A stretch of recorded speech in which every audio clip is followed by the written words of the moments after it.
Было продолжено открытое судебное заседание по... Բաքվի զինվորական դատարանում նորանոր ադրբեջանցիներ են հայտնվում տուժողի, վկայի, զոհի իրավահաջորդի դերերում։ Շուշիի միլիցիոներ Ալեկ Բերովը, Շուշիում ծնված ու Էջմիածնում ծառայած Զեյնալովը, բազմաթիվ այլ ադրբեջանցիներ, որ հայտարարում են, թե լավ ճանաչում են Բաքվի դատարանի առջև ծանր մեղադրանքներով կանգնած հայ գերիներին, Արցախի նախկին պաշտոնյաներից մինչև Հարազատ գյուղից փախչել չհասցրած ու գերեվարված խաղաղ բնակիչներ։ Согласно изученным государственными обвинителями документам, Նախորդի դատական նիստի մանրամասները ադրբեջանական Ազերթաջ լրատվականն է փոխանցում։ Նիստի վերաբերյալ այլ տեղեկատվություն չկա, որովհետև Բաքվի դատավորներից, մեղադրողներից, տուժողներից ու հայ գերիներից բացի այդ նիստերին որևէ մեկը հետևել չի կարող, որևէ իրավապաշտպան կառույց կամ անկախ լրատվամիջոց։ Ըստ Ազերթաջի 90-ականներին Շուշիի գրավմանը նախորդած իրադարձություններն են քննվել դատարանում։ Մեղադրողը փաստաթուղթ է ներկայացրել այն մասին, որ 92-ի հունվարի 28-ին հայերը Աղդամից Շուշի ուղևորվող ուղղաթիռ են կործանել։ Իսկ մինչև այդ ինչեր են եղել հռետորական հարց է հնչեցնում Շուշիի նախկին քաղաքապետ Արծվիկ Սարգսյանը, որ այդ օրերի ականատեսն է։ Հիշում եմ, երբ որ մեր հերոսամարտի մասնակցածներին զոհվածներին էին հողարկավորում Ստեփանակերտում, քանի որ քարին տակում հնարավոր չէր, որովհետև 24 ժամյա կրակոցներ էր, Լեռնաշղթայից կրակում էին գյուղի վրա, գերեզմաններ հենց Լեռնաշղթայի տակ էր, հիշում եմ, որ այդ օրը ոնց որ երբ որ աղջիկ երեխա կար զոհված, կին կար զոհված, այդ էլ պատերազմի մասնակիցներ չէին եղել։ Հենց դրա պատասխանն է եղել, որ ամսի 28-ին հենց այդ հողարկավորման ժամանակ իրենց այդ ուղղաթիռը մերոնք խփել են։ Ըստ Արծվիկ Սարգսյանի դա մեղմ պատասխաններ այն ամենի, ինչ պարբերաբար տեղի էր ունենում նախորդ հողամիսներին Ստեփանակերտից Քարինտակ ուղևորվող կամազում կոլխոզի աշխատողներն էին հարձակման ենթարկվում։ Արձակվել են ու բոլորին 3-4 հոգու սպանել են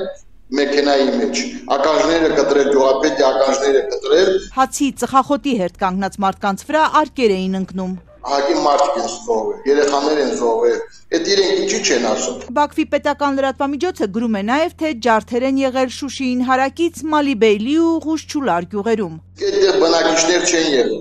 այդտեղ ֆերմաներ ա եղել, կարելի ասել չոբաններ են եղել, չոբաններ են բանալ։ Այդտեղ էլ հնարավոր չի եղել, որ ինչ-որ կոտորած բան լիներ։ Ըստ դատարան եկած մի ադրբեջանցու, հայերը ադրբեջանաբնակ գյուղերի ջրատարներն ու էլեկտրագծերն էին պայթեցնում, իսկ հայաբնակ գյուղերում ոչ էլ հոսանք կար, միայն թունավորված ջուրեր, հիշում է Սարգսյանը։ Բա իրենք են որ թունավորում են Ստեփանակերտի ջուրը, խմելու ջուրը թունավորում էին, ինչի դրա համար չեն մտածում։ Էլխան Ալեկբերովը դատարանում պատմել է, թե հայերը Շուշին գրավել ու խաղաղ բնակիչների համար միջանցք չեն բացել։ Ֆիրուզա անունով մի ադրբեջանուհի սրտի կաթվածից մահացել է։ Սուտ է, խաղաղ բնակիչները հեռացել են, տեղափոխելով նաև իրենց գույքը, հակադարձում է Արծվիկ Սարգսյանը։ Քարինտակի տղաները կանգնած են եղել, այդ միջանցքի բանն էին հսկում ու հրաման կար այն ժամանակ մեր կոմանդոսից, այսպես ասած, հրաման կար, որ ոչ մեկը չկրակի,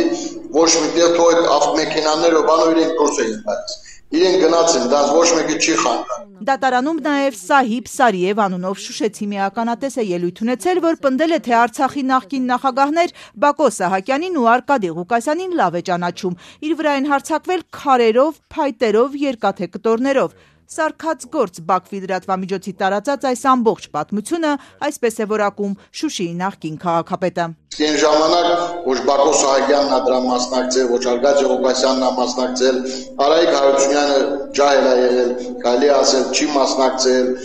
Նմանապես դա ուղղակի զուտ մեղադրանքներ է, որ տնում են մարդկանց վրա, որպեսզի կարողանան արդարացնել, որ այսպիսի գործեր են կազմակերպել։ Սարգսյանի կարծիքով Բաքվի ուզածը հայ գերիներից Արցախի նախկին նախագահներից մինչև մոլորված գյուղացիներ ահաբեկիչներ կերտելն է։